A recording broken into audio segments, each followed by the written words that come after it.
Cette semaine, le round-up débute par un point ranking et le numéro 1 mondial s'appelle toujours Ken Farrington. Daniel Deusser et Maclean Ward échangent leur place sur le podium. L'Allemand est désormais deuxième. Il pourrait être bientôt rattrapé par son compagnon des écuries Stefex, le toujours très régulier Lorenzo De Luca. L'Italien, qui n'a cessé de progresser dans le classement ces derniers mois, passe de la 6e à la 4e place. L'an passé, à la même époque, il n'occupait que la 57e position. Ce sera bien sûr très difficile d'aller encore plus haut. Il faut que je m'applique pour bien finir la saison. Je vais plutôt me concentrer sur les Coupes des Nations et les Championnats d'Europe qui sont mon principal objectif cette année. Le plus important, c'est aussi et surtout de garder mes chevaux heureux. Côté français, ils sont deux dans le top 10. Kevin Stott, 7e, et Simon Delestre, 10e. Pénélope Le Prévost, 22e, perd ce mois-ci son rang de meilleure cavalière du monde. Cette dernière est désormais américaine, s'appelle Laura Crout et figure à la 16e place. Il y a un peu moins d'un an, son nom circulait sur tous les réseaux sociaux et médias de sports équestres. Kevin Thornton était accusé d'avoir cravaché à mort son cheval Floga Sunset Cruise en marge du CSI 3 étoiles de Cagnes-sur-Mer. Le tribunal de la FEI, qui s'était saisi de l'affaire, vient de le reconnaître coupable de maltraitance. L'Irlandais écope de 4 mois de suspension, une amende de 5 000 francs suisses et le remboursement des frais de procédure de 5 000 francs suisses également.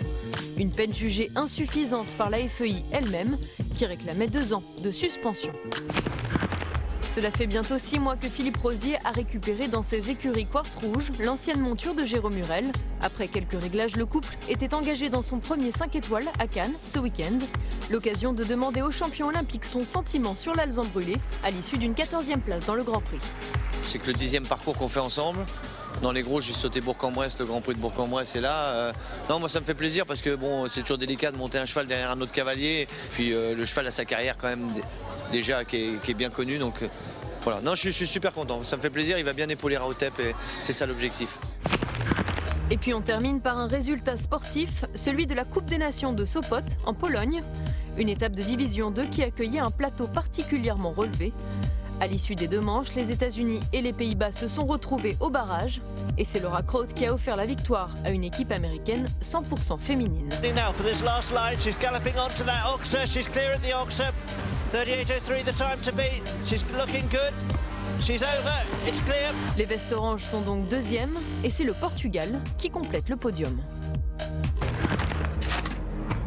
Un dernier résultat qui fait plaisir à la France avec une victoire à Tryon aux États-Unis, là où se disputeront d'ailleurs les Jeux équestres mondiaux l'année prochaine. Éric Navet a remporté avec le même cheval avec lequel il faisait la finale Coupe du Monde il y a quelques mois aux États-Unis, donc avec Calypso, a remporté le Grand Prix 4 étoiles.